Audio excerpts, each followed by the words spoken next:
The first thing Rosa Torres did every morning, before she opened her eyes, before she let herself think about the rent or the leaking kitchen faucet or the note from Maya's teacher asking for a conference she couldn't afford to take time off work to attend, was listen for her daughter's breathing.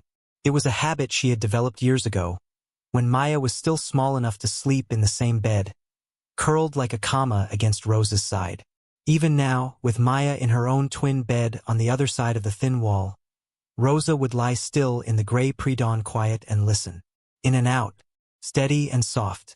As long as she could hear that, everything else could wait. She gave herself exactly 4 seconds of peace. Then November arrived in the room all at once, pressing cold through the single-pane window above the radiator that hadn't worked since October.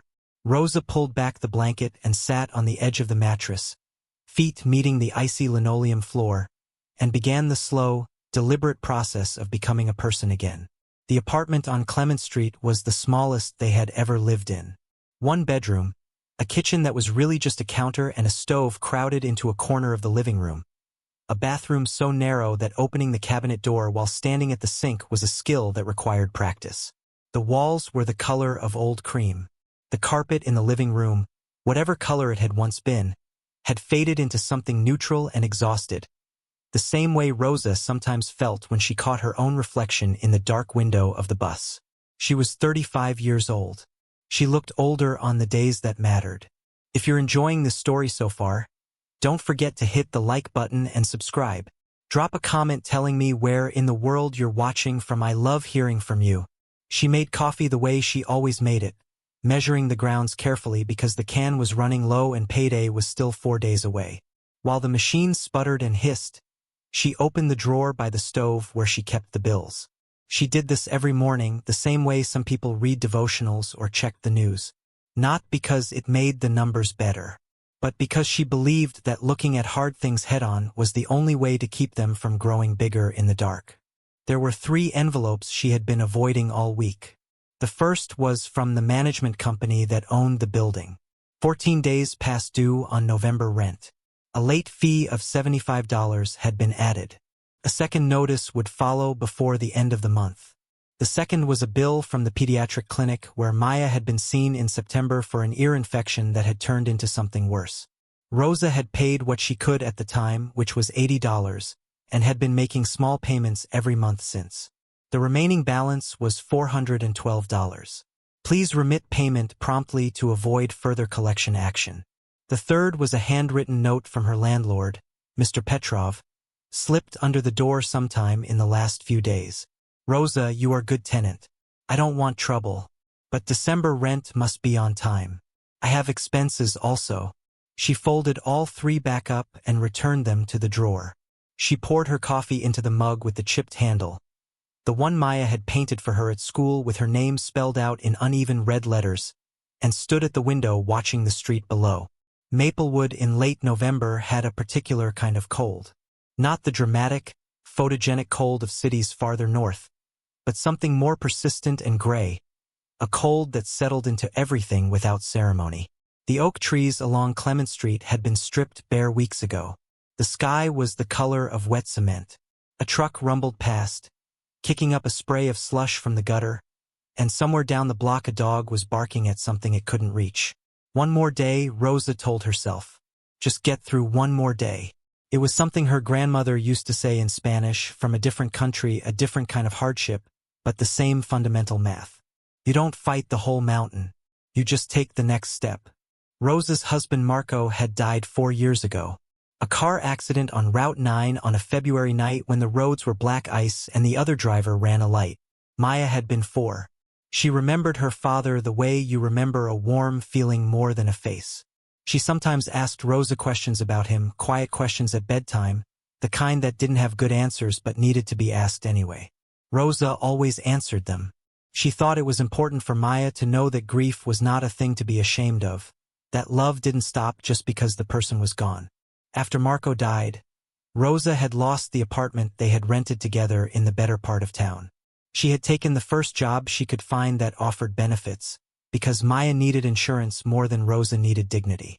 That job was at Maplewood General Hospital, where she worked as a housekeeper on the patient floors, pushing a cart through corridors that smelled of antiseptic and overcooked food, cleaning rooms that held people at the worst moments of their lives, doing her work with the quiet efficiency of someone who understood that invisible labor was still labor. She had been there for 3 years. She knew every wing, every shortcut, every supply closet, every nurse who left their station too long, and every doctor who still thanked the cleaning staff when they passed. She knew the smell of the hospital in summer versus winter. She knew the sound of the night shift coming on, the particular squeak of the cart wheels on the third-floor linoleum that was different from the cart wheels on every other floor. She was good at her job. She was also aware that being good at an invisible job was not the same as being seen. She woke Maya at 7. Her daughter came out of sleep the way she did everything, fully and without hesitation, sitting up in bed with her eyes already open and her hair going in 4 directions at once. She was 8 years old, small for her age, with Rosa's dark eyes and Marco's stubborn chin and a quality that Rosa had never quite found the right word for. Some combination of earnestness and attention that made people feel, when Maya turned her full focus on them, that they were the most interesting person in the room. Maya loved music the way other children loved sugar. She had loved it before she had words for it. As an infant, she would stop crying the moment Rosa sang to her, going still and wide-eyed, turning her head toward the sound like a plant toward light. At 3, she had learned the melody of every song on the radio before she understood half the words. At 5, she had begun making up her own songs, small simple things about ordinary observations, the bird on the wire, the color of the puddle, the way oatmeal smelled on a cold morning. She didn't have lessons. There was no money for lessons. But the music came out of her anyway, the way water finds a way through whatever it has to, through stone if necessary, because water doesn't negotiate with obstacles. The bus to school left at 7:45. Rosa packed Maya's lunch, a peanut butter sandwich, an apple, a small bag of crackers, and the last of the apple juice boxes that she had bought on sale 2 weeks ago. She tied Maya's scarf twice because the first knot was always too loose. She checked that Maya had her homework folder. She kissed her on the forehead and watched from the window as her daughter's small figure walked to the corner, backpack bouncing, head up, not looking at the cold.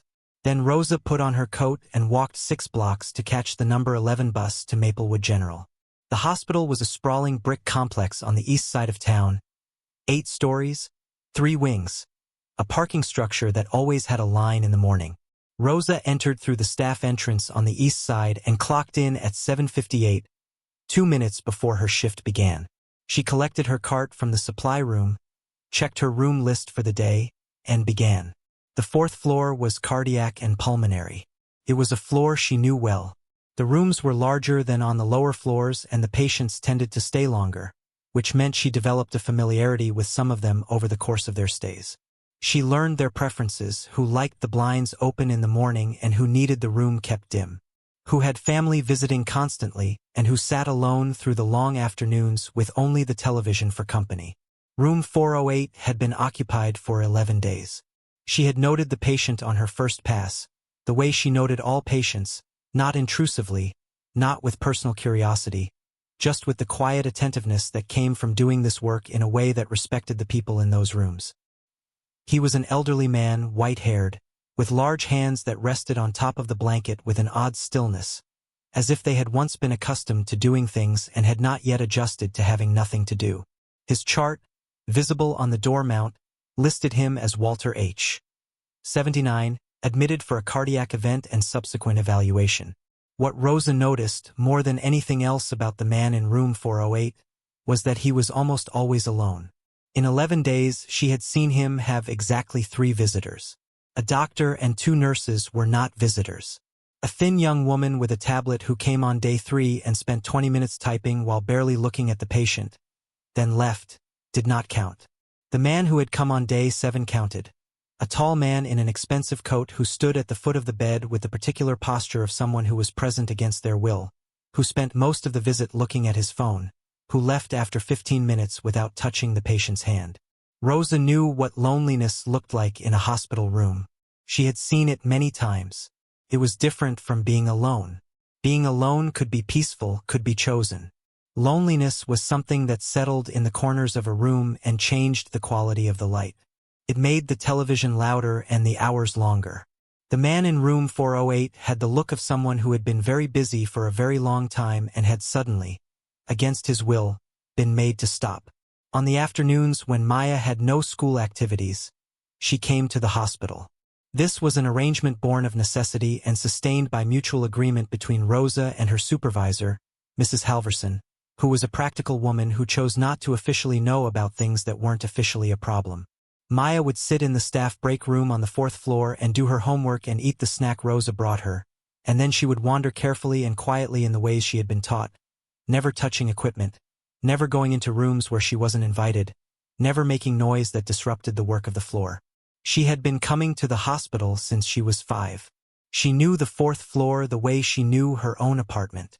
She knew which nurses would slip her a pack of crackers from the cabinet and which ones barely noticed she was there. She knew that the supply closet at the end of the east corridor had a door that stuck unless you turned the handle all the way, and she knew that if you stood at the window at the end of the hallway at 4 in the afternoon in winter, the light came in at an angle that turned the whole corridor gold for exactly 11 minutes before it shifted. She also knew, though she couldn't have explained exactly how she knew, which rooms had someone inside them who was lonely. It was a Wednesday in the 2nd week of November, 3:17 in the afternoon. Maya had finished her spelling words and was walking the east corridor with the deliberate purposefulness of a child who is trying to look like she has a destination. The 4th floor was in the slow hour between the end of afternoon rounds and the beginning of dinner service, and the hallway was mostly quiet. A nurse walked past with a chart, not looking up. Cart squeaked somewhere around the corner. Maya stopped outside room 408. Through the partially open door, she could hear something she hadn't expected. The old man inside the room was humming. It wasn't a tune she recognized right away. It was low and slow and a little unsteady, the way music sounds when someone has been carrying it around inside themselves for decades and has mostly forgotten they were still holding it. It moved through phrases that seemed familiar and then drifted into something quieter, something that might have been improvised or might have been memory. Maya stood in the doorway without going in. She had been taught not to go into patient rooms uninvited. She was very good about rules most of the time, but she was also 8 years old, and the sound coming from that room was doing something to the inside of her chest that she didn't have a word for yet, something that felt like the pulling sensation she got when she heard a song that she recognized from a dream she couldn't quite remember. The old man looked up and saw her. He stopped humming. His hands on the blanket became still again. They looked at each other through the partial opening of the door. The man's eyes were gray-blue, set deep in a face that had more lines than most faces she had seen, the kind of lines that came from a long time of making expressions. He didn't look angry at being interrupted. He looked, more than anything, uncertain. "I'm sorry," Maya said. "I didn't mean to be noisy." The old man's expression shifted slightly. "You weren't noisy. You were very quiet. I heard you humming." He considered this. "Yes, I do that sometimes. Old habit." "What were you humming?" He was quiet for a moment, as if he had to think about it. "Something my mother used to play.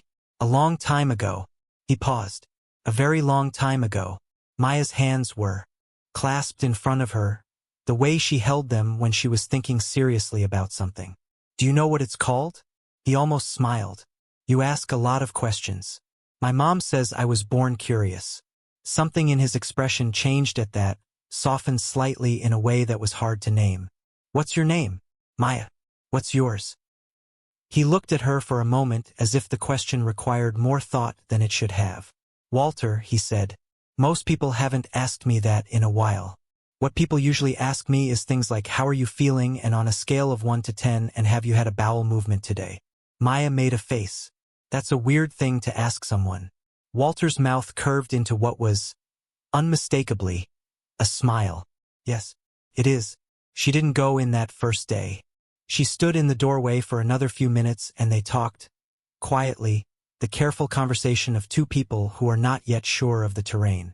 He asked her why she was at the hospital and she explained about her mother and her homework and the break room.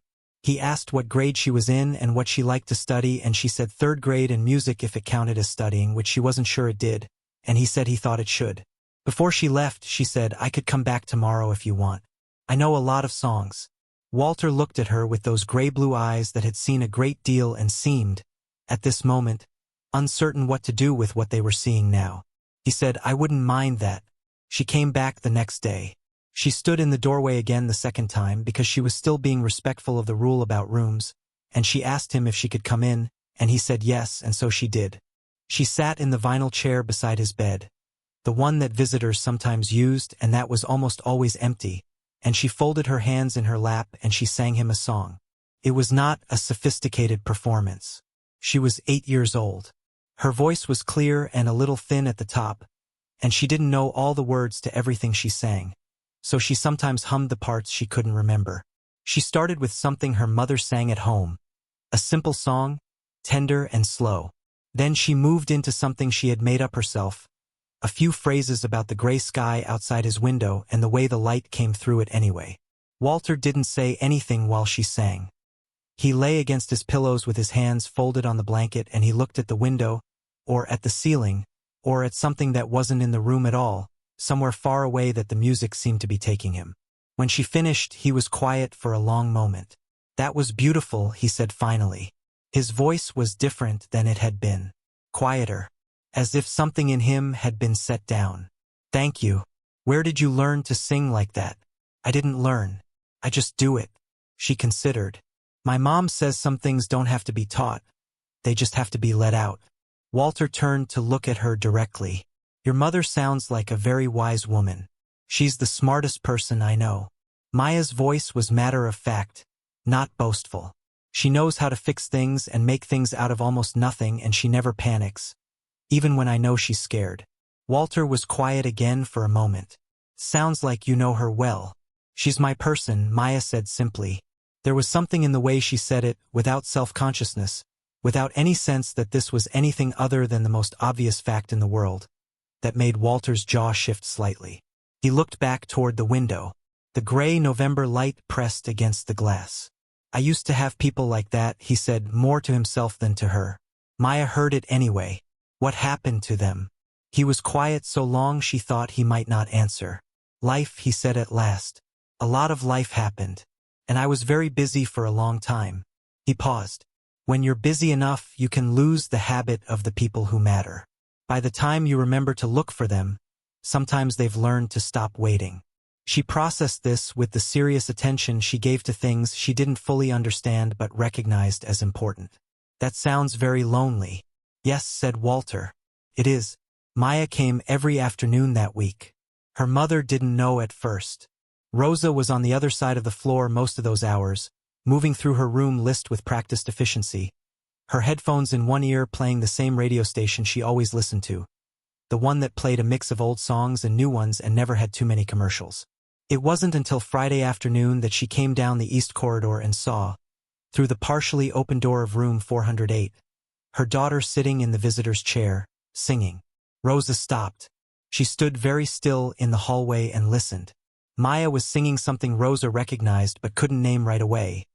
One of the songs she made up herself, quiet and precise and moving through intervals that shouldn't have worked but did. The old man in the bed was looking at the window. His face had the expression of someone who has been reminded of something they had thought was gone. Rosa watched for a moment. Then she pushed the door quietly and stepped in. "Maya," she said softly. Her daughter looked up with an expression that was approximately 60%. "I know I probably shouldn't have done this, and 40%, but look. Mom, this is Walter." He was lonely. Rosa looked at the man in the bed. He looked back at her with the careful attention of someone who understood that this moment required something from him. "I'm sorry to have taken up her time," he said. "She offered, and I should have sent her back. I didn't. She's supposed to stay in the break room." "I know." He met Rosa's eyes steadily. "She told me. She also told me that you work very hard, and that she tries not to make extra trouble for you." I can see she was telling the truth about both things. Rosa was quiet for a moment, looking from her daughter to the man in the bed. The room had the quality of all hospital rooms, a particular kind of stillness that was not peaceful but was honest, a place where pretending cost too much energy. "She sang to you?" "Every day this week," he said. "I have been in hospitals more times than I care to count. I have never had anyone do that for me before." Rosa looked at Maya. Maya looked back at her with that expression, The one that didn't quite apologize but acknowledged that forgiveness might be a reasonable next step. You can stay for 20 minutes, Rosa said finally. And then we're going home. Maya's face opened with relief and gratitude. Okay. Rosa turned to leave. She paused at the door. I'm Rosa, she said. If you need anything. Walter. The man seemed to say it differently than usual, as if the name had regained some weight. Thank you. Rosa went back to her cart. She stood in the corridor for a moment without moving, listening to the sound of her daughter's voice through the door, which had swung back to its partial openness. She couldn't make out the words, just the melody, rising and falling, steady and unhurried, filling the room with something that had been missing from it before. After that, Maya came to room 408 every afternoon she came to the hospital. Rosa stopped pretending she didn't know about it. She checked in on them occasionally, arriving at the door with a cup of water for her daughter or a reminder about time, and each time she looked through that partial opening she saw the same thing. Her daughter in the chair, sometimes singing, sometimes talking, sometimes sitting in what appeared to be companionable silence, and the old man against his pillows, no longer looking quite so much like someone who had been set down in a place where no one expected to find him. She noticed other things too, over the following days. She noticed that the nurses on the 4th floor rarely spent more than a few minutes in room 408. Not because they were negligent, she understood that, but because the floor was always undersupplied with time and the man in that room was stable, medically speaking, and stable patients got shorter visits. She noticed that Dr. Ames, the attending physician, came by every morning with a brisk efficiency that suggested he was a person who communicated primarily in findings and recommendations, and felt that inquiring about a patient's emotional state was territory that belonged to someone else's job description. She noticed that when the phone by the bed rang, which it did occasionally, Walter picked it up and spoke in a voice that was different from the one he used with Maya. Shorter, more careful, the voice of a man managing something. She noticed, most of all, that no one from his personal life visited except the tall man in the expensive coat, who came twice in 2 weeks and left within 20 minutes both times. On the second of these visits, Rosa was changing the linens in room 412 with the door cracked when she heard voices in the hallway. She wasn't trying to listen, but the voices were not quiet. The tall man was speaking to a nurse, not unpleasantly, but with the particular directness of someone who expected to be listened to. His insurance authorization needs to be processed before the end of the week. Whatever's holding it up, clear it. The man's name is Walter Hale. The account should be flagged. The nurse said something Rosa couldn't make out. I don't need an update on his clinical status, the tall man said. I have people for that. I just need the administrative side to move. Then the sound of footsteps moving away down the corridor. Rosa finished the linens and rolled her cart out. The tall man was at the elevator, facing away from her, his phone already at his ear. She didn't think anything of it at the time. Walter Hale. She noted the last name as she noted most things, quietly, without urgency, the way you file information when you don't yet know what it's for. That afternoon, Maya sang 3 songs. The last one was something she made up on the spot. She sometimes did that, pulling melody out of the air the way other children pulled things from their pockets. It was about a man with gray-blue eyes who had been very far away and was coming back. Walter listened with his hands folded on the blanket and his eyes on the ceiling and his face doing something complicated and quiet. When she finished, he said, "How do you do that? Make something out of nothing?" "I don't make it out of nothing," Maya said, with the confident precision of someone who has thought about this. "I make it out of what's already there. I just listen until I find it." Walter looked at her. He had the expression of a man who has been told something he should have known a long time ago and is only now understanding it. "You're very unusual," he said, "for 8 years old. My mom says I'm an old soul. Your mother is right about a great many things." Maya considered this. "She tries really hard," she said after a moment. "She doesn't say it when I can hear her, but sometimes at night I know she's worried. About money and stuff." Walter's expression shifted. He said nothing for a moment. "What kind of stuff?" he asked finally, gently. Maya looked at her hands. "Rent and the doctor bills from when I was sick and stuff like that." She looked up. "We're okay," she added quickly, with the practiced assurance of a child who has absorbed the phrase from someone who says it to keep them from worrying. My mom always figures it out. Walter was quiet. She always figures it out, Maya said again. She looked out the window at the gray November sky. She always does. A nurse passed in the hallway outside. A cart squeaked somewhere at the end of the corridor. The 4 machine beside Walter's bed made its small periodic sound. The room held all of this and held the 2 of them inside it, the old man and the little girl, in a silence that was not empty. I believe you, Walter said. I believe she always figures it out. But something had shifted behind his gray-blue eyes. Some calculation that was different from the ones he had been making when he was looking at the ceiling. Something that looked very much like a decision beginning to form.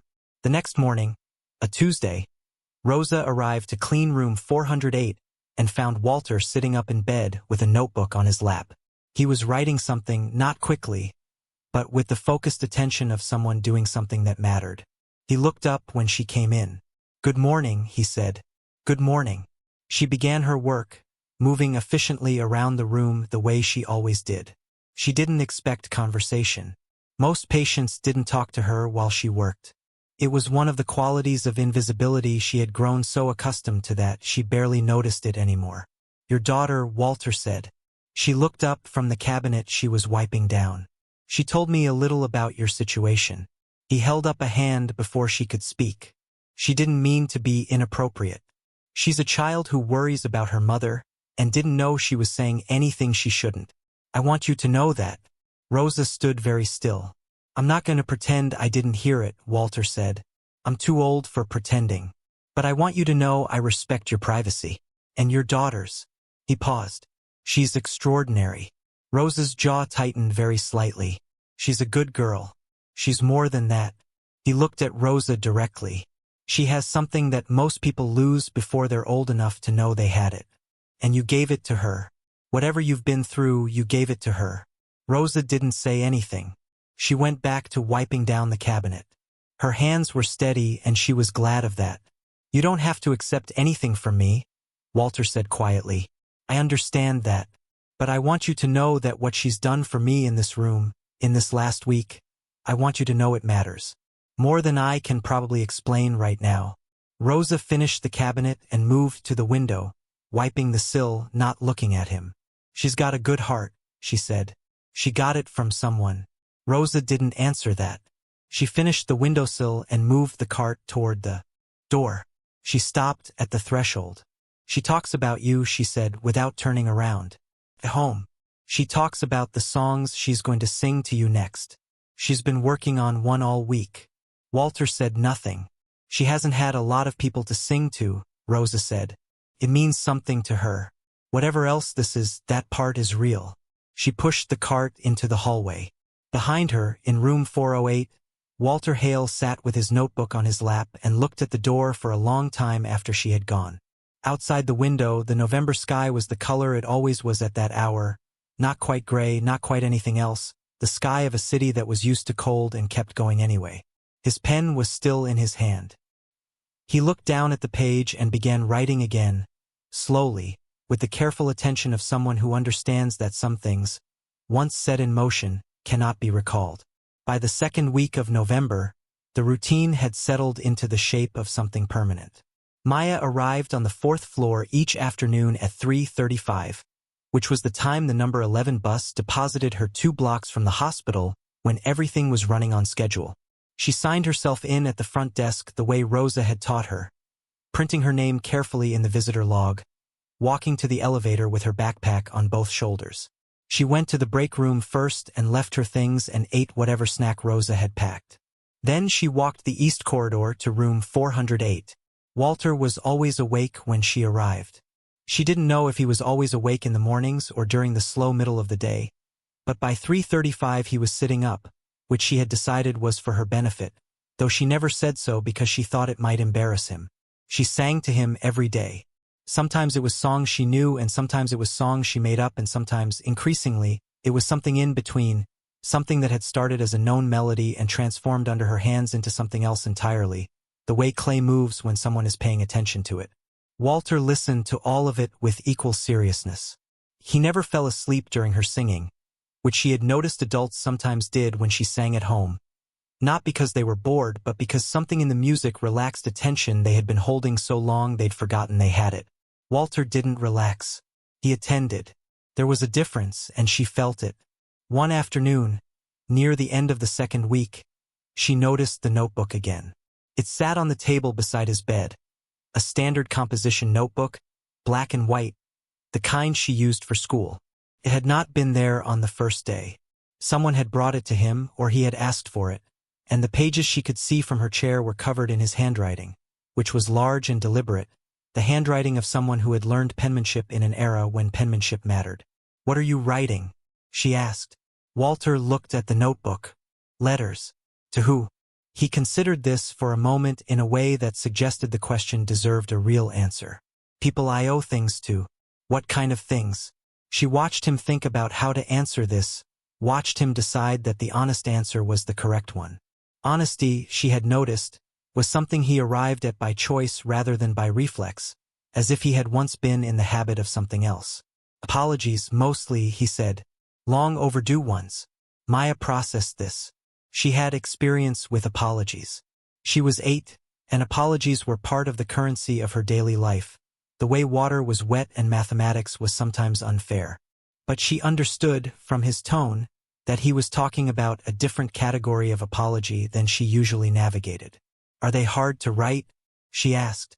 "Yes." He looked at the notebook. "The longer you wait to say something, the heavier the words become. By the time I'm writing some of these, they feel like they weigh more than I can lift. My mom says sorry is the hardest easy thing." Walter looked at her. "Say that again." "She thinks apologizing should be simple because you just say the words. But she says it's the hardest thing because the words only count if you really mean them and if you're willing to be wrong." She tilted her head. "She says most people would rather be right than be sorry." Walter's expression did something complicated and quiet. He looked back at the notebook. "Your mother thinks very clearly about things. She's smart that way." "What way?" "The way where the truth doesn't scare her." A silence settled between them, the comfortable kind they had developed over 2 weeks of afternoons. Outside the window, the light was already fading in the way it did in November. The sun seeding the day before 4 o'clock as if it couldn't be bothered to stay. The corridor outside was quiet. Someone walked past the door without looking in. "Will you teach me a song?" Walter said. Maya looked at him. She had not been expecting that. "Me teach you? If you're willing. Do you sing?" "I used to." He said it the way he said most things about the past, from a careful distance. Not well, but earnestly. She thought about it. "Okay." She stood up from the chair and moved slightly, the way she always did when she was about to sing. A small physical preparation that was less theatrical than instinctive. She chose something simple, a melody with only 5 notes, the kind of song that was almost a conversation with itself. She sang it through once, slowly. Then she sang it again and gestured to him. Walter's voice was low and a little rough and uncertain at first. The voice of someone finding a room they had locked up and not entered in years. He missed the 3rd note on the first attempt and the 5th on the second. But on the 3rd time through, something in him found the shape of it, and the voice that came out was steadier and unmistakably itself. Not musical in the technical sense, but real in the way that things are real when they come from somewhere genuine. Maya didn't correct him when he got notes wrong. She just sang alongside him and let the melody find its own level. When they finished, Walter sat back against his pillows. He looked the way people looked after doing something they had expected to be more difficult than it turned out to be. "You didn't tell me I was bad at it," he said. "You weren't bad at it. You were at the beginning of it." He looked at her for a long moment. Then he said, "You're going to be very good at whatever you choose to do with your life." "I want to make music," she said. "Official music." "What does official mean?" "The kind other people can hear. They can hear it now." She smiled. "You know what I mean. The kind that lasts." He nodded slowly. "Then we should make sure you get the chance to make it." She didn't know exactly what he meant by that. She was 8. She filed it in the category of things adults said that sounded like more than they appeared to be, and that she might understand better later. She sat back down in the chair, and they stayed in companionable quiet for a few minutes while the November sky outside completed its slow surrender of the day. It was on a Thursday that Philip Hale came back. Rosa was at the nurse's station on the far end of the corridor, going over a supply discrepancy with the charge nurse, when she saw the elevator doors open and the tall man in the expensive coat step out. He was alone this time. No assistant, no tablet, just the coat and the posture and the phone he was already looking at as he walked. She recognized him from before.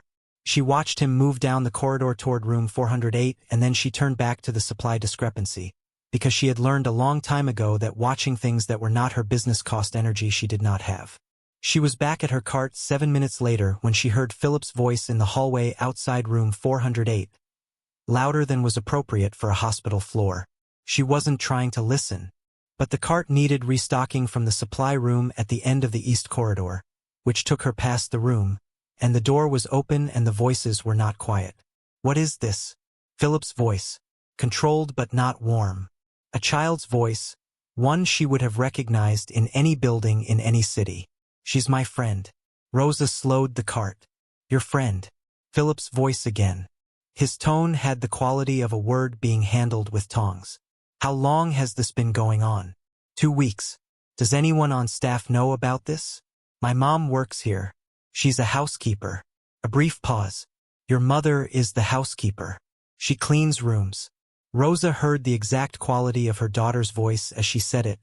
Not defensive, not ashamed, just stating a fact. "She's very good at her job." Another pause. Longer. Then Philip's voice again, lower now. Rosa leaned the cart against the wall and stood without moving. "Dad, this is a hospital. You can't have random children wandering in." Walter's voice very steady. "She is not a random child. She is someone who has been kind to me. How many people on this floor know she's been coming in here? She's not a problem, Philip. She's a person." "Dad." Philip's tone shifted into something more carefully managed. "I'm not doing this to be difficult. This is a liability issue. A child has been accessing a patient room unsupervised. If something happened, if she tripped, if she touched something she shouldn't, if anyone filed a complaint." "No one has complained." "I'm complaining." A long silence. "I need you to take this seriously." Walter's voice, when it came, was quieter and harder than Rosa had heard it before. "I have taken very few things seriously in this room since I arrived. This is one of them." She heard the sound of Philip exhaling, the careful exhale of a man maintaining composure as a professional discipline. "I'm going to speak to the nursing staff." Rosa moved the cart down the corridor before he could come out and find her there. She was in the supply room filling a requisition when she heard the conversation between Philip and the charge nurse. They were in the hallway just outside the open supply room door, and she stayed very still in the back of the room behind the shelving. "There's a child who's been visiting my father unsupervised," Philip said. "Her mother works housekeeping. I need this arrangement ended immediately." Rosa heard the charge nurse, a measured woman named Sandra who had been on this floor for 9 years, say she would look into it. "I'm not asking for an investigation," Philip said. "I'm asking for it to stop. Family members have the right to establish who may visit." He walked away. Rosa heard his footsteps receding down the corridor toward the elevator. She stood in the supply room for a moment with her hand on a shelf of clean towels, not moving. Then she finished filling the requisition and went back to her cart. She was called to Mrs. Halverson's office the next morning at 8:15. The office was a small room off the staff corridor on the second floor, crowded with filing cabinets and a desk that held more paper than seemed advisable. Mrs. Halverson was a woman in her late 50s who ran the housekeeping department with the precise efficiency of someone who had learned long ago that disorder was a problem that compounded. She was not unkind. She was also not a person who had survived 22 years in hospital administration by choosing sympathy over practicality. "Rosa," she said, not unkindly, closing the door behind her. "Sit down." Rosa sat.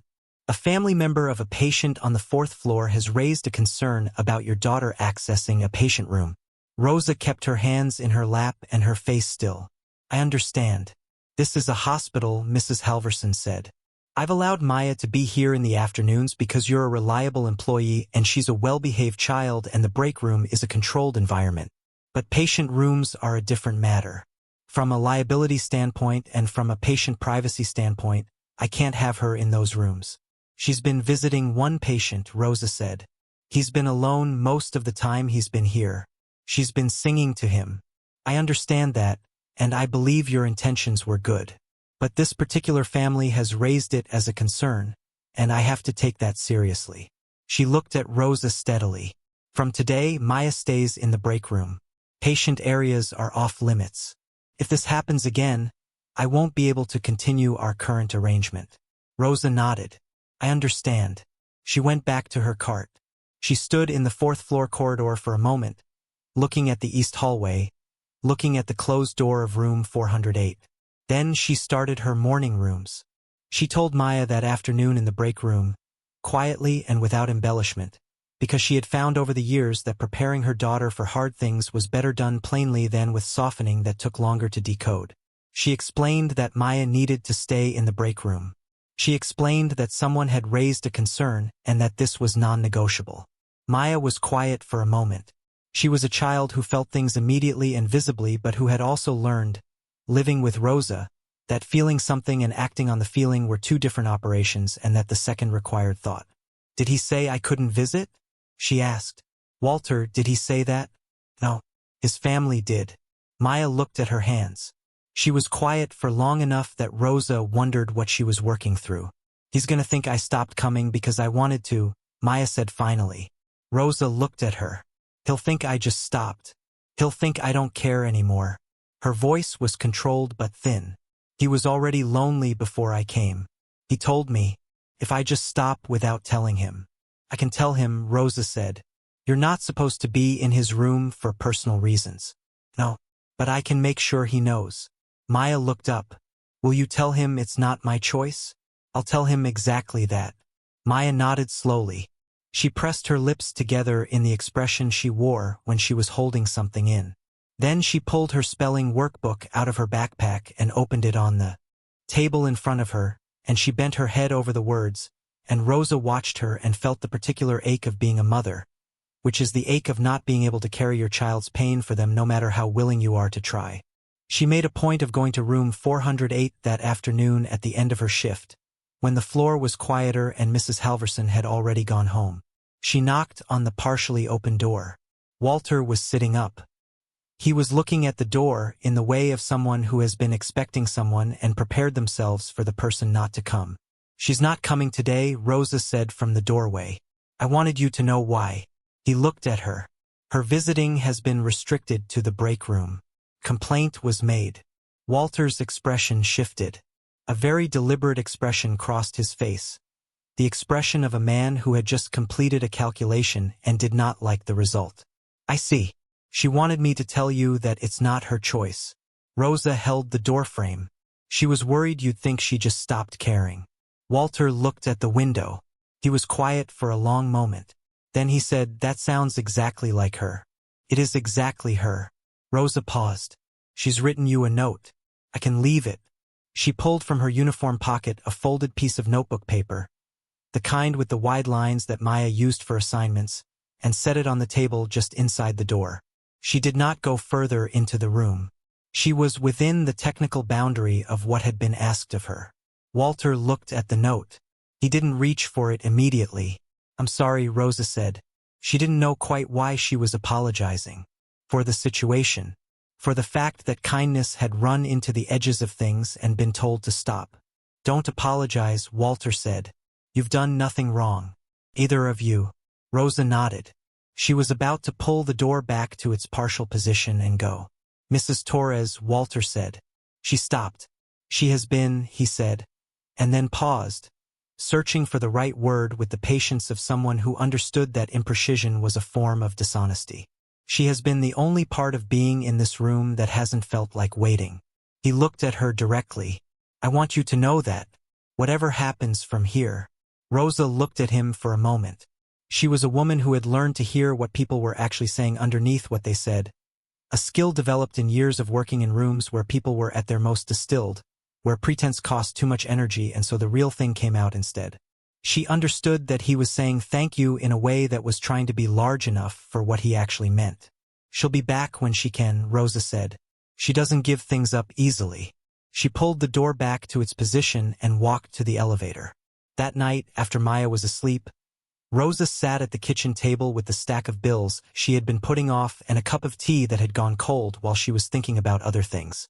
The radiator was making its periodic clanking sound, which meant it was working, but working in the way things work when they are running on something close to their last reserves. The window above the sink let in a thin draft that she had sealed twice this year with weather stripping and that had found its way through again anyway. She spread the bills out in front of her and did the math she already knew the answer to. Rent was 36 days late. The clinic bill had gone to a collection agency. Her car, the 12-year-old Civic that Maya called the sandwich car because of the dent in the side, needed a brake job that she had been postponing for 2 months and could not postpone past the new year. If you're hooked on this story, make sure to subscribe and turn on notifications so you never miss an upload.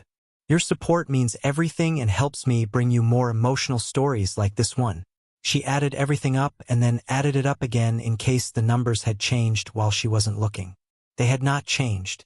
The deficit was the same deficit it always was, persistent and familiar, the gap between what she earned and what the world cost. She thought about Philip Hale in his expensive coat, raising a complaint about a child who had been sitting in a chair singing to a lonely man. She thought about the tone of his voice in the hallway, the particular tone of someone for whom other people were primarily problems to be managed. She had heard that tone before from people on the other side of the desk, the other side of the counter, the other side of whatever dividing line put her on the side where you said thank you and kept moving. She thought about Walter's hands on the blanket, learning to hold a melody for the first time in decades. She folded the bills back up and returned them to the drawer. She went to check on Maya, who was asleep with one arm outside the blanket and her spelling workbook open on the bed beside her, as if she had fallen asleep reviewing and hadn't wanted to lose her place.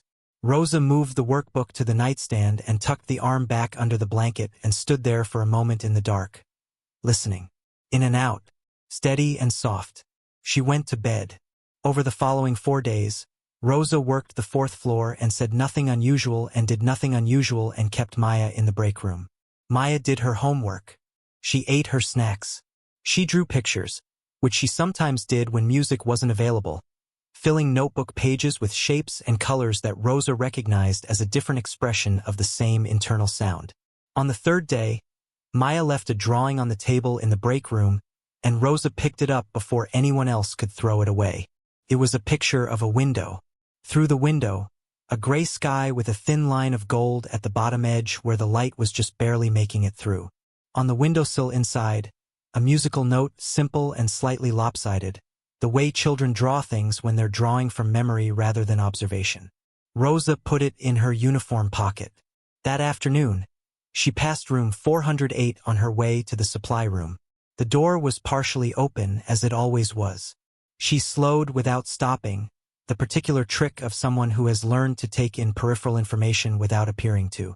Walter was sitting up in bed with the composition notebook on his lap, writing. He was writing with the same deliberate attention she had seen before, the pen moving slowly, as if each word weighed something and needed to be set down with care. He did not look up as she passed. She did not stop. On the 4th day, she heard him from the corridor. Not writing, humming. The same tune he had been humming that first afternoon when Maya had stopped in the doorway, drawn by the sound before she understood what she was hearing. Rosa recognized it now. She had heard Maya humming it at home, which meant Maya had learned it from him, or he had learned it from her, or they had found it together somewhere in between. She stopped the cart outside. The door. Through the partial opening, she could see him. He was looking at the window, the pen resting in his hand, the notebook closed on his lap. The humming was low and a little unsteady, the same way it had been in the beginning, but there was something underneath it now that had not been there before. A quality she couldn't quite name. Something that was both memory and present tense at once. She stood in the corridor and did not move for almost a minute. Then she pushed the cart to the end of the hallway and stood at the window where the light came through in gold at 4 o'clock, and she made a decision.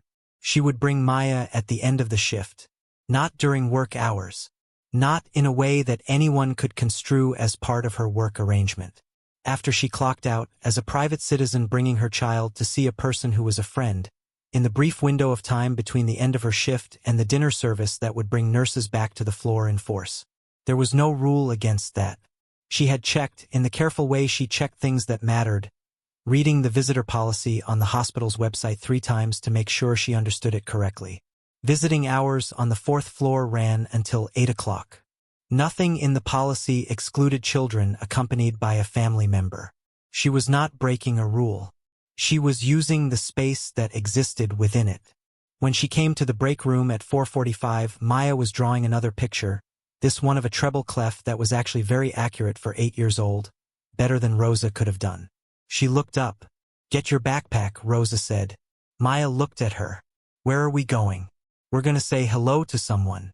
She watched something happen in her daughter's face, the careful management of hope, the way people hold something they want very much at a slight distance so that if it doesn't come it won't hit them directly. "Really? You'll be with me? It's visiting hours. We're visitors." Maya stood and put her backpack on both shoulders and straightened the collar of her coat with a care that made Rosa's chest ache. They walked down the east corridor together. Maya took Rosa's hand, which she didn't always do anymore, and Rosa held it. She knocked on the door of room 408 and pushed it open. Walter looked up. The expression that crossed his face when he saw Maya was not complicated. It was simple in the way that very true things are simple, not reduced but clarified. "She was just visiting me once she could," Maya said. "She wanted to make sure you knew." "I know," he said. He looked at Rosa for a moment over Maya's head. "Thank you." Rosa nodded. She pulled the visitor's chair slightly closer to the bed so Maya could sit, and she took a position near the window, and she looked at the gray November sky while her daughter settled into the chair and opened her hands in her lap the way she did when she was about to sing. The melody that came out was the one Rosa had heard in the corridor. The one they had apparently found together somewhere in the middle of all those afternoons. It was simple and slow, and it did not ask for anything. Rosa stood at the window and listened and did not say a word. It was 2 days after that when Rosa heard the phone call. She was changing the linens in room 410, which shared a wall with room 408, and the walls in the older wing of the hospital were not thick. She was not trying to listen, but Walter's voice, when he was on the phone, was different from his ordinary voice. Larger, more precise. The voice of a man operating in a different register than the one he used for humming and letters and conversations about music. She heard fragments only, enough to make her slow down and then stop, hands resting on the half-made bed. "The meridian filing needs to move before the 15th, Walter was saying. "Not the 15th of December. The 15th of this month. Tell Gormley that I am still the chairman, and if he wants that to change he should consult the Articles of Incorporation." A pause. Then, "I don't care what Philip told him.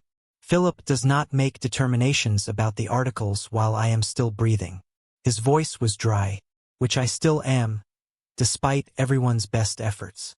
Another pause. Shorter. Then, "Have the quarterly report sent here. All of it, not the summary. I've been reading summaries for 40 years. I know what they leave out." The call ended. Silence from the other side of the wall. Rosa finished the linens. She filed the information in the careful, quiet way she filed all information. Not urgently, not dramatically. Just filed it. A chairman. Articles of Incorporation. A son who was, apparently, maneuvering in ways that Walter was monitoring from a hospital bed with the focused attention of someone who had not, despite illness and age, relinquished the part of himself that ran things. She thought about Philip in his expensive coat. She thought about Philip saying, "I'm complaining," with the confidence of someone who expected complaints to work. She thought about what kind of thing Philip Hale might be maneuvering toward. 3 days later, Philip came back. He came in the afternoon, which was earlier than his previous visits, and he came with a woman Rosa had not seen before. She was perhaps 40, professionally dressed, carrying a portfolio case. Rosa was at the end of the east corridor when they arrived, and she watched them walk toward room 408 with the practiced invisibility that housekeeping work afforded. The woman with the portfolio had the bearing of legal counsel or something close to it. Rosa had a room to clean on the opposite side of the floor. She went to it.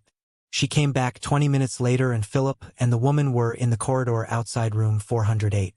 Philip's jaw was set in the way of a man who has come expecting one thing and encountered another. The woman with the portfolio was quiet beside him. He hasn't been in the right frame of mind, Philip said to her, low and even. He's been distracted. We'll come back. He turned and saw Rosa with her cart. His eyes moved over her in the way they had moved over her the first time, the same automatic assessment that told him she was staff and therefore not an audience that required management. He looked away and walked to the elevator. Rosa took her cart to room 408. The door was partially open. She knocked gently. Come in, Walter said. She came in. He was sitting up in bed, looking at the door with the expression of someone who has just concluded something difficult and is taking stock. She began her work without speaking. She moved around the room with her usual efficiency, replacing the hand towels, wiping the window ledge, checking the waste bin. On the table beside the bed, the portfolio that the woman had been carrying was gone. Walter had not signed whatever was inside it. She was at the window when he spoke. My son believes I'm no longer capable of making sound decisions, Walter said. Rosa turned to look at him. He's wrong, but I understand why he thinks so. When a person is in a hospital bed, they look diminished. Even to people who should know better. He paused. Especially to people who should know better. Rosa said nothing. She had learned that sometimes people needed the space of another person's silence to say what they actually needed to say. He's been trying to move up a timeline, Walter continued. A restructuring of certain holdings. There are reasons it matters to him that it happens before I'm discharged. There are reasons it matters to me that it doesn't. She turned back to the window and continued wiping the ledge. I'm not telling you this to complain, he said. I'm telling you because you're a person I've come to respect, and because I owe you honesty about what's happening in this room. She finished the ledge. She turned to face him. What is happening in this room? Walter reached to the table beside him. He picked up something she hadn't noticed before, a magazine, folded back on itself to a specific page. He held it out to her. She took it. It was a business publication, one of the major ones. She didn't follow business publications. The fold was holding it open to a profile piece. She read the headline. Walter Hale, founder and chairman of Hale Capital Group. The man who built an empire and then walked away. The photograph was 8 or 10 years old, she guessed. The man in it was sharp-suited and confident. The jaw firmer, the hair still more gray than white. But the eyes were the same. She would have known those eyes anywhere now. Rosa looked up from the magazine. Walter Hale looked back at her from the bed. Neither of them spoke for a moment. I should have told you, he said. I didn't tell you because by the time it seemed relevant, it had also come to seem irrelevant. He looked at the window. In here, with her, it didn't matter what I was. It only mattered what I'd become. He paused, which was honestly quite a shock. Rosa stood with the magazine in her hands. She thought about the 11 days she had watched him in that bed before Maya ever stopped in the doorway.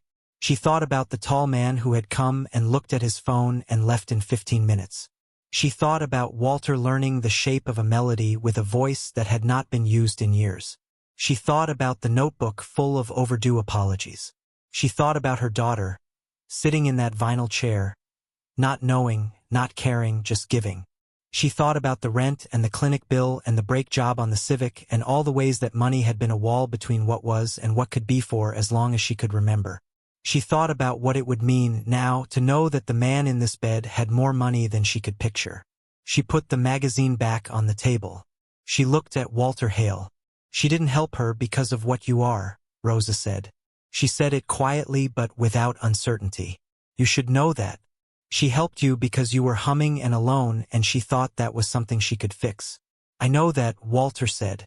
It's the part that I can't stop thinking about. Rosa nodded. She picked up her cleaning supplies and put them in the cart. Whatever is in that notebook, she said at the door, whatever you're still trying to set right, don't let your son rush it. She paused. If your mind is still clear enough to call your board and argue about articles of incorporation, it's clear enough to decide what matters most. She went out into the corridor. She walked to the supply room at the end of the east hallway and stood inside it for a moment with the lights off, in the small dark between shelves of clean linens, breathing. Hale Capital Group. She pulled her phone out of her pocket and typed the name into the search bar with hands that were steadier than she expected. The results came back immediately, the way results always did for things that were apparently common knowledge to everyone who was not her. $47 billion in managed assets. Offices in 11 cities. A real estate and infrastructure portfolio that included, she saw as she scrolled, a significant portion of the commercial development in this city. Projects she had driven past without knowing. Buildings she had seen rising on the east side and thought were someone else's business. She put her phone back in her pocket. She thought about Maya in the vinyl chair, not knowing any of this, singing a song about a man with gray blue eyes who had been very far away and was coming back. She thought about the fact that she herself had stood in the doorway of that room with her cleaning cart and said, "Matter-of-factly, I'm Rosa," and Walter had said, "Matter-of-factly, Walter," and neither of them had considered that this was anything other than exactly what it appeared to be. She thought about the magazine and the photograph and the way that money changed the shape of things, changed who people became in the presence of it. How it made some people deferential and others bold and others calculating. How it almost always changed something. She thought about whether knowing changed anything for her. She thought about it for a long time, standing in the supply closet in the dark. Then she turned on the light, finished restocking her cart, and went back to work. That evening, after dinner, after Maya had done her homework and brushed her teeth and settled into bed with the reading she was supposed to do before sleep, Rosa sat at the kitchen table with her tea. Maya called from the bedroom, "Mom, did you know that music can actually change how fast your heart beats?" "No," Rosa called back. "I did not know that. I read it in a book at the hospital library. Like, if you play slow music to someone, their heartbeat actually slows down to match it." Rosa held her mug and thought about this. "Does it work for sad people?" She called back. Pause from the bedroom. "What do you mean? Like someone who's been sad for a long time. Can music fix that too?" Another pause. Longer. "I think it depends," Maya said finally. "I think it has to be the right music. And it probably takes more than one day." Rosa smiled at the table. "Yeah," she said. "I think you're right. Good night." "Good night, Mom." Rosa sat at the kitchen table for a long time after that, listening to the radiator and the thin draft from the window and the sound of the city outside doing what the city always did, which was continue, regardless of what any particular person inside it was going through. She thought about Walter Hale's composition notebook, about the letters he had been writing to people he owed things to, about the timeline his son was trying to move before he could finish setting right whatever he needed to set right. She thought about a little girl who had stopped in a doorway because she heard humming, and who had decided, without calculation, without agenda, that a lonely old man was something she could help. She thought about what it meant to give something to someone without knowing what they were worth, and whether the giving changed when you found out. She decided, sitting at the kitchen table with the cold tea and the stack of bills in the drawer, that it did not. She had not helped him for a reason. Maya had not helped him for a reason. The reasons were other people's business. The music was theirs. The next morning arrived the way November mornings always arrived in Maplewood, without ceremony, gray and cold and indifferent to what had happened the night before. Rosa's alarm went off at 5:47. She lay still for 4 seconds. Then she got up. She made coffee with what was left in the can, which was not much, and stood at the window watching the street below. A man she recognized from the second floor of the building walked his dog past the gutter, not looking up. A bus went by without stopping. The sky was the same color it had been the day before and would be tomorrow. She had not slept badly. She had expected not to sleep at all, and had been surprised, lying in the dark after checking on Maya, to find that her mind was quieter than it had any right to be. She had thought the knowledge of who Walter Hale was would rearrange things, would make the week that had preceded it look different in hindsight, would change the texture of every conversation she now replayed. It did not do any of those things. What had happened in that room had happened. The money did not reach back in time and alter it. It remained exactly what it had been. A man learning a melody, a child in a vinyl chair, a scarf folded open on a windowsill. She poured her coffee into the mug with the chipped handle. She woke Maya at 7. She packed the lunch. She tied the scarf twice. She put herself on the number 11 bus and rode it across the city and clocked in at 7:58 and collected her cart and began. She went to room 408 at 8:23, which was the time she always went to room 408, because it was first on the east corridor and she worked east to west on the morning round. Walter was awake, which he always was by this hour. He was sitting up with his hands on the blanket, and he watched her come in with an expression she couldn't immediately read. She began her work without comment, moving around the room in the way she always moved, efficient and quiet and respectful of the space and what it held. She was at the window when he spoke. "I expected something to be different this morning," he said. She turned to look at him. "From you," he clarified. "After yesterday, I expected something to have changed." Rosa held the cleaning cloth in both hands. "What did you expect?" He considered it honestly, the way he had come to do things. More caution, maybe, or less. Some form of calculation. An angle. He paused. "Most people, when they find out who I am, begin to adjust. The way they look at me, the way they speak. Something in them shifts toward the money, even when they're trying not to let it." Rosa looked at him for a moment. Then she turned back to the window and continued wiping the ledge. "My daughter didn't know who you were," she said. "I wasn't going to let knowing change what she'd already given you." Walter was quiet. She set down the cloth. She turned to face him fully, because some things were worth facing directly. "Whatever you have," she said, "it doesn't change what happened in this room. She sang to you because you were humming and alone. That's the whole thing. Money doesn't get to reach back and make that about something else." Walter looked at his hands on the blanket. The large hands that had always rested with that odd stillness, as if they remembered a great deal and were not sure what to do with the remembering. "I've had a great deal of money for a very long time," he said, "and I have spent most of that time surrounded by people who were always, in some portion of their attention, thinking about it. Even the ones who loved me. It is the nature of the thing. You can't entirely separate a person from what they represent." He paused. "This is the first room I've been in a very long time where that was not true." Rosa picked up her cloth again. She was not going to cry in a patient room while she was on shift. She had rules about that. "Finish your letters," she said, "before he comes back with more documents." Walter's expression shifted. Something that might have been amusement, something that might have been gratitude, something that was probably both. "Yes," he said, "I intend to." She finished the room and went to the next one. He did finish the letters. She knew because on the following afternoon, the one she brought Maya at the end of her shift, she arrived at the door of room 408 and heard, before she knocked, her daughter's voice already inside, which meant Maya had somehow arrived first. She pushed the door open and found Maya sitting in the vinyl chair and Walter sitting up in the bed and between them on the table, the composition notebook, closed, with a pen resting across the cover. He had signed something she could see on the inside cover. A date and a signature, the formal completion of something. They were talking about birds. This was not unusual. Maya talked about many things. She had recently developed an interest in migration, which she was studying in science class, and she was explaining to Walter with complete seriousness that some birds flew thousands of miles to return to the same exact location every year, the same branch, sometimes the same nest. "They remember," she said, "even after all that time." Walter was listening with the full quality of attention he always gave her. "Is that remarkable to you? That they remember?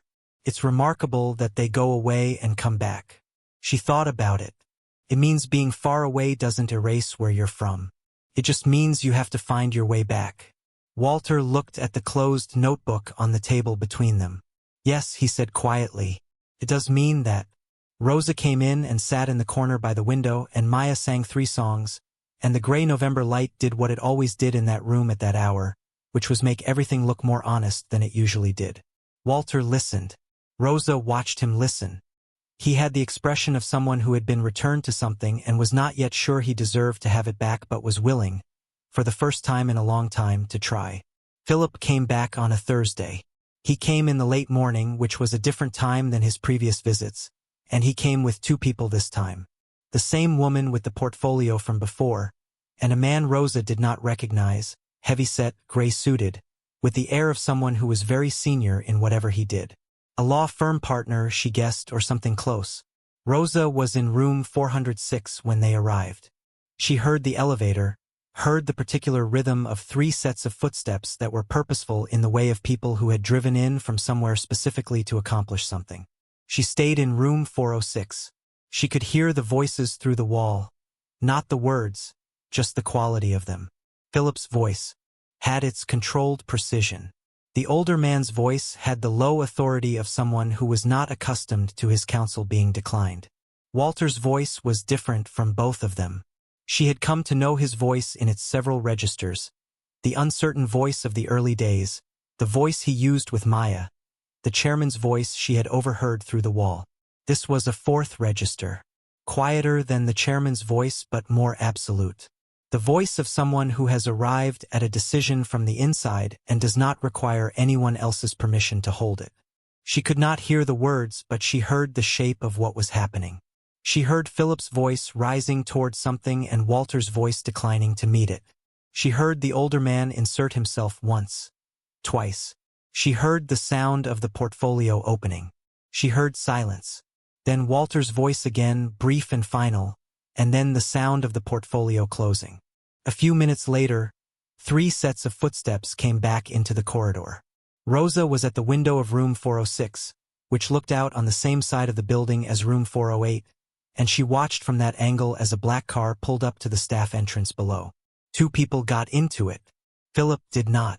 She finished room 406 and moved her cart to room 408. She knocked and came in. Walter was sitting exactly where he had been. He looked the way she expected him to look after doing something that cost energy, not regretful but expended. The portfolio had not been left behind. "They wanted you to sign something," she said. "Yes." "You didn't." "No." She began her work.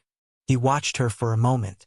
"I called my own attorney this morning," he said, "before they arrived. I want you to know that because I want you to understand that whatever happens next is not something that was decided in a fog or under pressure. It was decided clearly." Rosa replaced the hand towels. "What happens next?" He was quiet for a moment. "The right things," he said, "if I have time to do them properly." He looked at the window. "I've wasted a great deal of time in my life pretending that the right things could be deferred, that there was always a later that was more convenient." He paused. "There isn't. There is only now and the energy to act in it, and both of those things have limits." Rosa straightened the blanket at the foot of the bed.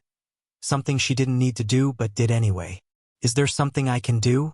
He looked at her. "You've already done it." She picked up her cart and moved toward the door. "Rosa," he said. She stopped. "When Maya comes this afternoon," he said, "would you come in with her? I'd like to speak with you both together." She looked at him. "There's something I'd like to say," he said, "in front of the person who taught me to say it." She came in with Maya that afternoon. They sat together in the visitors' chairs, Maya in hers and Rosa in the second one that was usually pushed against the wall but that Rosa pulled forward now, and Walter Hale sat up in the bed and looked at them both with those gray-blue eyes that held decades of calculation and also, now, something that had been let back in after a long exile. He spoke for a while. He spoke about what the past 3 weeks had been.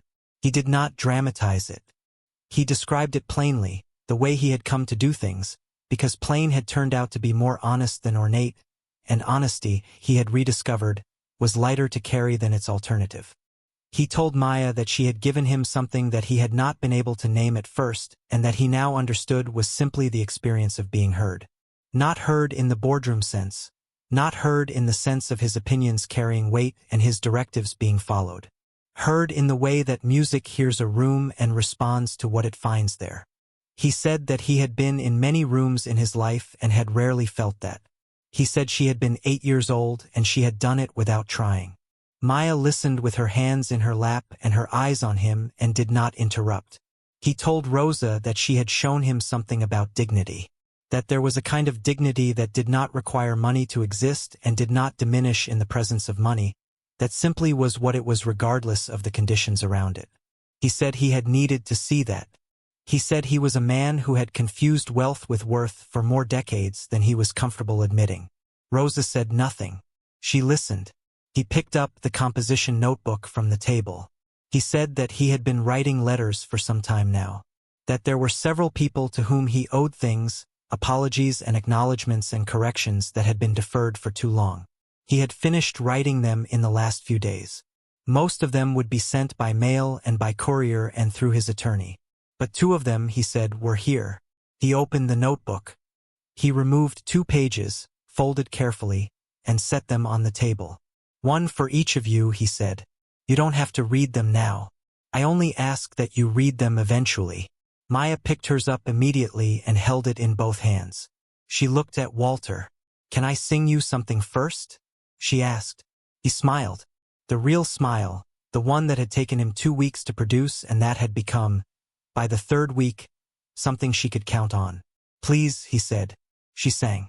Rosa didn't know later how to describe exactly what Maya sang that afternoon, because it was one of the made-up ones, the kind that assembled itself in the moment out of whatever was available in the air of the room. It was about coming back. It was about the distance between being far away and being returned. It was about the specific quality of light that comes through a hospital window in late November when everything outside is stripped bare, but the bare things have their own kind of beauty, their own way of being true. Walter listened with his eyes closed. When she finished, the room was quiet for a long time. "Thank you," he said finally. His voice was rougher than usual. "For all of it. Every afternoon. You're going to be okay," Maya told him, with the confident simplicity of someone who has decided this is true and therefore it is. He opened his eyes and looked at her. "Yes," he said. "I think I might be." Walter Hale was discharged from Maplewood General Hospital on a Tuesday morning in the first week of December. Rosa was not on shift. She found out from Sandra at the nurse's station when she arrived for the afternoon, who mentioned it with the same neutral efficiency that characterized all clinical updates on the 4th floor. Room 408 had been turned over, the linens changed, the surfaces cleaned by the morning crew. It looked like every other empty hospital room. It looked like no one had ever been in it. Rosa stood in the doorway for a moment. Then she went to get her cart. She told Maya that evening over dinner, plainly, the way she told her difficult things. Maya set down her fork and looked at the table for a moment. Then she looked up. "Did he know where to send the letters?" she asked. "The ones in the notebook?" "I believe he did." "Did he have your address?" Rosa thought about it. "He knew where I worked. He knew my name." Maya picked up her fork again. "Then he'll find a way," she said. "He's the kind of person who figures things out when they matter to him." Rosa looked at her daughter across the small kitchen table. This child who talked about birds and music and the nature of memory, who had stopped in a hallway because she heard humming and had decided without calculation that this was something she could help with. She thought about what it meant to raise someone like this. Whether you could take credit for it or whether some people arrived in the world already knowing certain things and the best you could do was try not to take those things away from them. "What did his letter say?" she asked. "Your letter." Maya had read it twice the night it was given to her. Sitting on her bed with her door closed and then coming out after 20 minutes with an expression Rosa could not entirely read. She had folded it back up and put it in the front pocket of her school bag, where Rosa knew she kept things that were important. "He said I reminded him of someone he used to be," Maya said, "before he got too busy to be that person." Rosa was quiet. "He said the music was the best thing that happened to him in a long time." Maya traced a pattern on the table with her finger. "He said I should keep making it. Official music. He said the world needs people who can hear what's already there and give it back." Rosa reached across the table and put her hand over Maya's. "That sounds right," she said. Maya turned her hand over and held Rosa's. "Yeah," she said. "I think it does too." Life continued. It always did, the way the city outside their window continued, indifferent to individual grief or grace, running on its own schedule regardless. Rosa went to work. Maya went to school. The rent was still past due. The clinic bill had not changed. The brake job on the Civic had been done finally, on credit she could not comfortably afford, because the brakes were past the point where postponing was a reasonable option.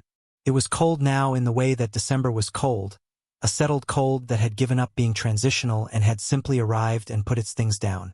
The radiator in the apartment worked some days and not others, and Rosa had bought Maya a second blanket at the thrift store on Clement Street, heavy wool, rust-colored, which Maya named Theodore for reasons she did not fully explain. The 4th floor at the hospital was the same as it always was. New patients in the rooms that had held old patients. The corridor ran east to west, the elevator at one end and the supply room at the other, and Rosa moved along it every morning with her cart and her headphones and her practiced efficiency. Room 408 held a woman in her 60s recovering from a knee replacement who had 3 daughters who visited constantly and loudly, and who sent Rosa a note of thanks through the nursing staff on her second day, which Rosa thought was unusual and kind. She did not stop at room 408's door anymore with the sense that she was passing something important.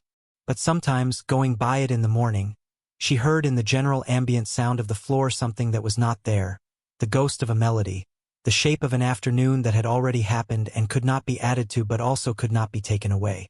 Maya asked about him twice in the first 2 weeks after his discharge. The 3rd week, she did not ask.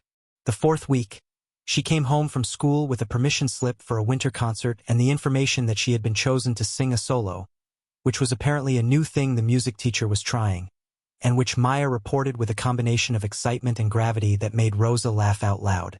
A solo. My mom told me I had to let things out, Maya said, so I'm letting them out. Rosa signed the permission slip on the spot. The letter arrived on a Thursday morning in the 2nd week of December.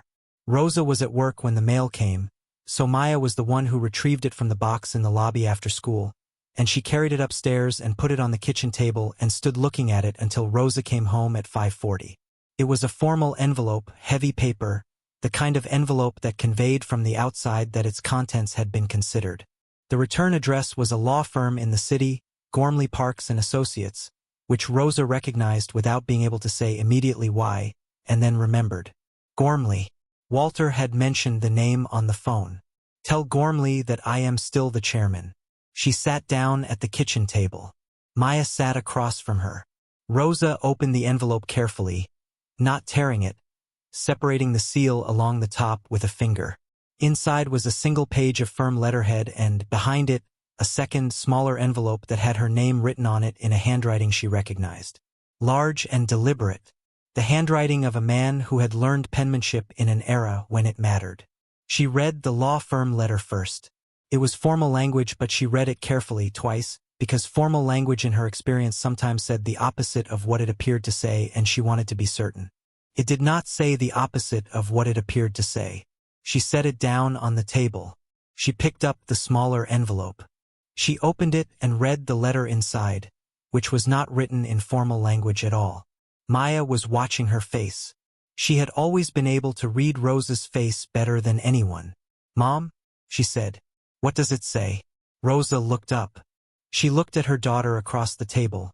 This 8-year-old with the dark eyes and the stubborn chin and the music that came out of her like water finding a way through whatever it had to. She said, "He cleared the bills." Maya was quiet. "Which ones?" "The rent, the clinic, a few others." Rosa put the letter down flat on the table and pressed her hands on top of it.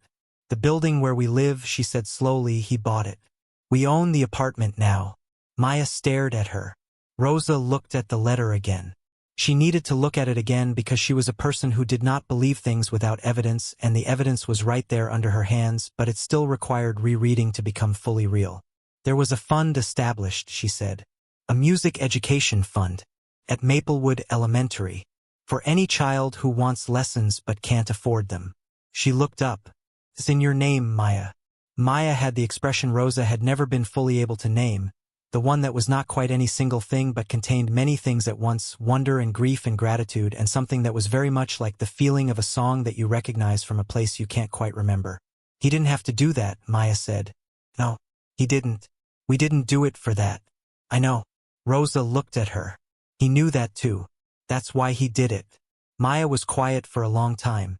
She looked at the table and then at the window, where the December evening was doing what December evenings did, settling in early, taking the light.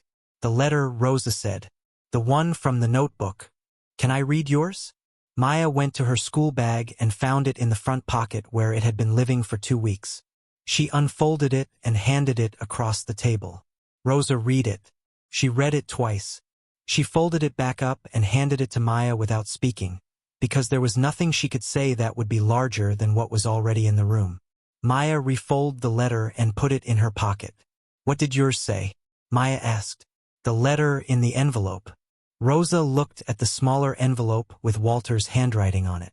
She picked it up and read it again, the real letter beneath the formal one from the law firm, and then she read it out loud to her daughter because she thought Walter had probably intended it to be read this way. He had written that the best decisions he had ever made in his life had been made when he was paying full attention to the right things, and that he had spent the last 2 weeks paying full attention, possibly for the first time since his wife had died 11 years ago, and that what he had been paying attention to was a woman who carried her life with a dignity he had rarely encountered and a child who understood instinctively what he had spent 79 years trying to learn and failing, which was that presence was the whole point. He wrote that no amount of money could purchase what had been given to him freely in room 408, but that money could, at least, try to clear the terrain so that the people who had given it could move more freely in the world. He wrote that he hoped she would accept it as what it was, which was not charity and not a transaction but an attempt by an old man to be, for once, proportionate to the moment. He wrote that he had told his attorney to ignore anything Philip said about the disposition of the fund. He wrote that he had, that morning, completed a restructuring of his estate and the governance structure of Hale Capital Group that would require Philip to earn operational authority rather than assume it, which was something he should have done 20 years ago and had been too conflict-averse to do, and that this was one of the things the notebook letters had been helping him prepare for. He wrote that he was going home. That home was a large house in the north part of the city that had felt very empty for a very long time, and that he intended to make less empty. That he had people to call and things to correct and a great deal of overdue attention to pay to the world outside his study. He wrote at the bottom, in slightly larger letters than the rest, "Please tell Maya that the song she sang the last afternoon was the one I will carry. And thank you, Rosa, for raising someone who knows what music is really for." Rosa folded the letter. She set it on the table. She pressed her hands flat on the surface and looked at them for a moment. Then she looked at her daughter. Maya had been watching her read it. Her eyes were bright. "He said, 'Please tell me something,'" she said. "He did. What did he say to tell me?" Rosa looked at her. She thought about the afternoon she had stood outside room 406 listening to the quality of voices through a wall. Not the words but the shapes of them.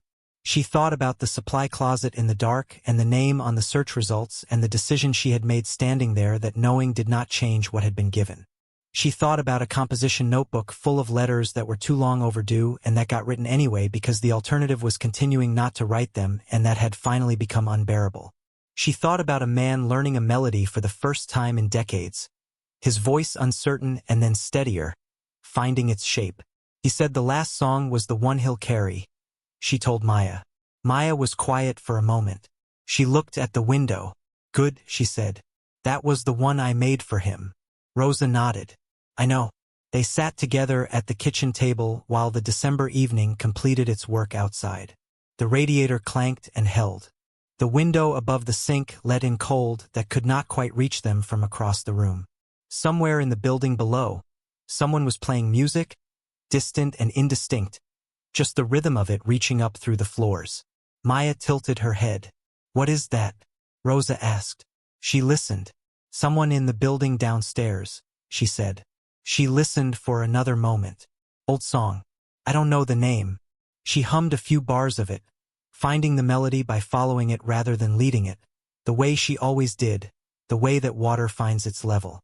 Rosa listened to her daughter hum in the December kitchen and thought that there were things that happened in the world that could not be explained by the logic of cause and effect, that could not be mapped from beginning to end without losing something essential in the translation. A man humming in a hospital room. A child stopping in a hallway. 3 weeks of afternoons in a vinyl chair. And here, on the other side of all of that, an apartment that was theirs, a fund for music education that carried Maya's name, and a little girl who had always made music for its own sake and whose music had been the truest thing in the room. None of that was luck. None of it was accident. All of it had been chosen, by a child who had learned early that kindness was a choice and who had chosen it again and again without waiting to know if it would cost her anything or give her anything in return. Philip Hale did not disappear. Rosa had not expected him to. People like Philip did not disappear when the ground shifted under them. They recalibrated. She knew this from the way the world worked and from the particular note in Walter's letter about the restructuring that required Philip to earn rather than assume, which was the language of someone who understood his son well enough to manage him rather than exclude him.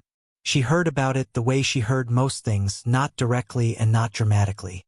A month after Walter's discharge, Sandra at the nurse's station mentioned in passing, the way people mention things they consider publicly known, that there had been some news about Hale Capital. A leadership transition. The chairman returning to active governance with some changes in the executive structure. Sandra mentioned it because one of the nurses had attended a community health symposium, and a Hale Capital representative had spoken there about a new philanthropic commitment the company was making to education and community infrastructure in Maplewood specifically. Rosa did not feel triumphant about this. She was not built for triumph in that particular direction.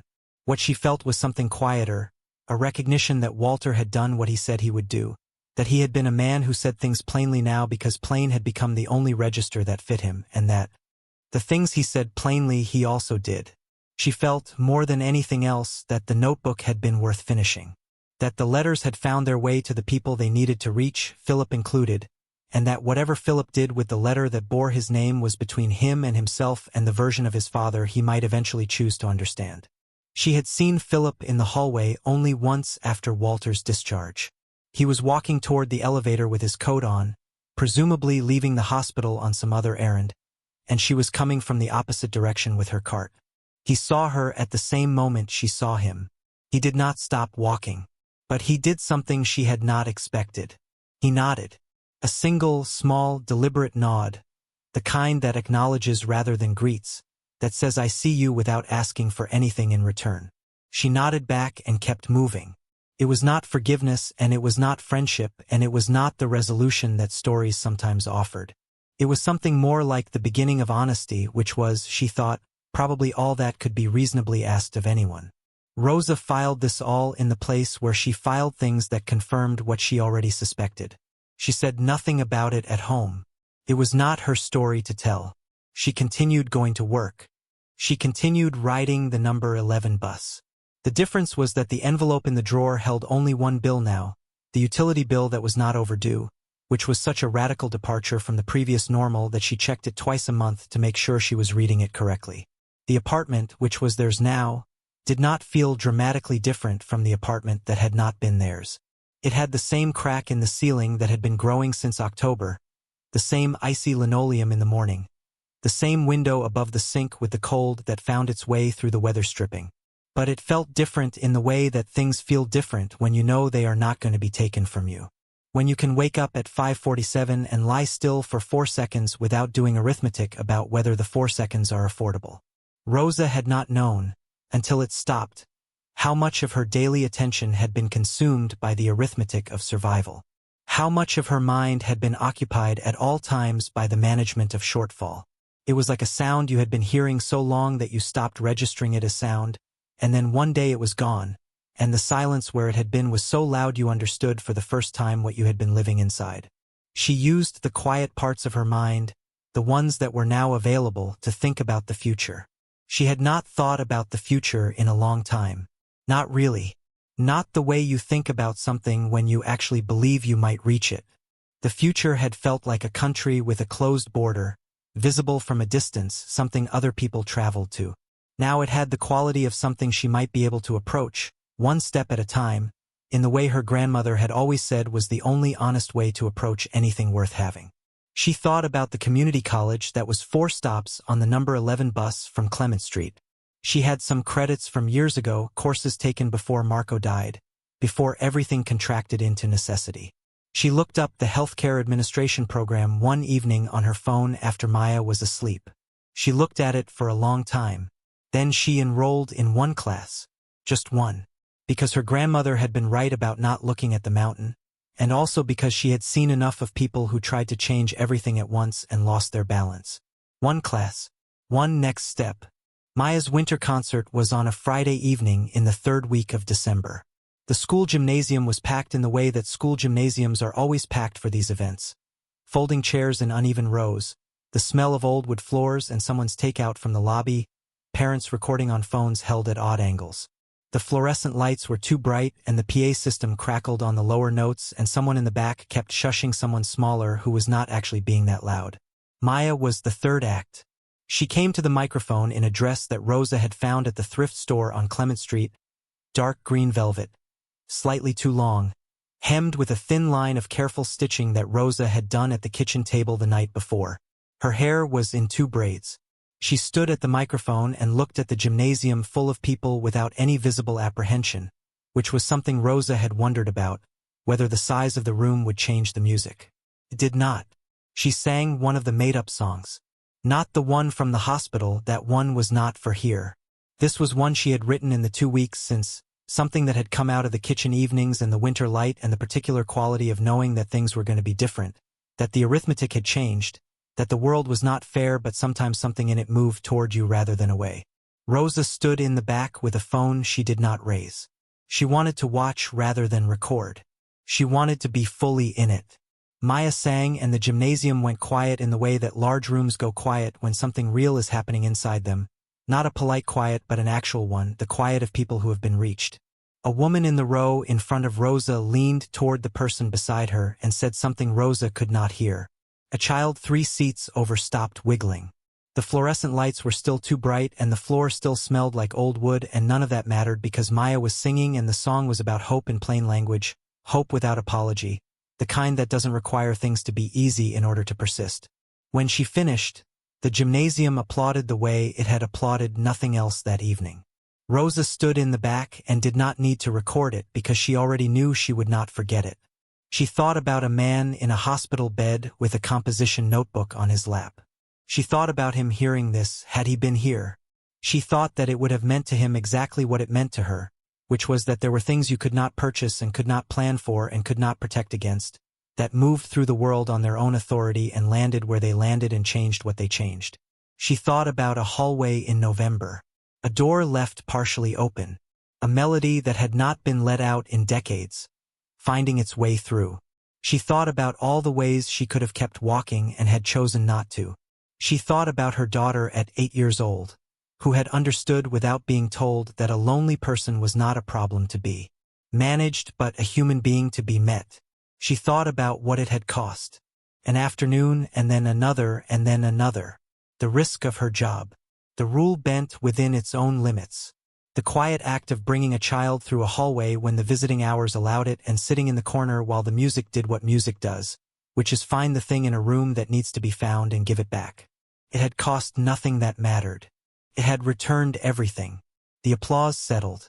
The next act came to the microphone. Rosa lowered her hands from where she had been holding them together in front of her chest, the way she held them when she was trying not to let something out in a public place, and she straightened her coat and made her way to the side of the room where she could see the stage and where, in a few minutes, Maya would come down from it and find her. She was not a person who believed in simple endings. She had lived too long and too carefully for that. She knew that the break job would need to be done again eventually. She knew that the class at the community college would be hard around the edges of her shift schedule. She knew that Philip Hale would continue to recalibrate and that Walter Hale would continue to age, and that the world would continue doing what the world did, which was not pause for the moments that mattered but keep moving at its own pace regardless. She knew that Maya would grow up and that the music would grow with her and that there would be years ahead that were easy and years that were not, and that no amount of cleared debt and owned apartments changed the fundamental nature of a life, which was that it required showing up for it every day, choosing again and again how to move through it. She knew all of this. She also knew that there was a composition notebook somewhere in the north part of the city, full of letters that had been written and sent, and that the writing of them had been made possible by 3 weeks of afternoons in a vinyl chair, and that the man who wrote them was, at this moment, probably in a large house that was getting less empty, doing the work of being more present in the time that remained to him, which was the only work that finally mattered. She knew that her daughter had done that, had done it without knowing who he was, without expecting anything back, had done it the way she did everything, fully and without hesitation, because kindness in Maya's world was not a strategy or a gamble or an investment. It was just who she was. And that, Rosa thought, watching the stage where her daughter would reappear in a moment, dark green velvet, braids slightly undone from the performance, face open and clear and completely itself, that was the only legacy that lasted. Not money, not buildings with names on them, not funds and restructured governance and formal letters on firm letterhead. The music. The stopping in the hallway when you heard something that needed to be heard. The choosing, again and again, to be warm in a cold world, not because you expected it to come back to you, but because your mother had told you that the world would be cold enough without your help, and you had believed her and you had decided to be different. Rosa had worried, sometimes, that she was only saying words. She was not only saying words. The gymnasium doors opened and Maya came through them. Dress hem slightly uneven now from movement, face bright, looking for her mother in the crowd. Rosa raised her hand. Maya found her and came across the room and walked into the hug Rosa opened for her, and they stood in the gymnasium in the December cold that found its way under the doors, the two of them, and Rosa held her daughter and did not say anything because there was nothing left to say that was larger than this. There are moments in a life that you do not recognize while they are happening. You think you are simply getting through a day, simply making the next decision, simply putting one foot in front of the other in the dark because stopping is not something you know how to do. You do not know that what you are doing is planting something. You do not know that the cold and the scarcity and the weariness are the conditions in which some things grow better than they would in comfort. You do not know that one afternoon, on a floor that smells of antiseptic and overcooked food, your child will stop in a hallway because she hears an old man humming, and that this small, unremarkable moment of noticing will reach forward into a future you cannot see and change its shape entirely. You do not know any of this.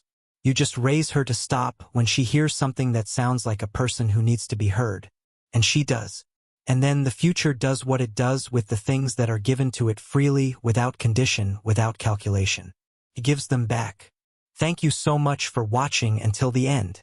If you love this story, check out the other videos on your screen now. I think you'll really enjoy them. And don't forget to subscribe if you haven't already. See you in the next story.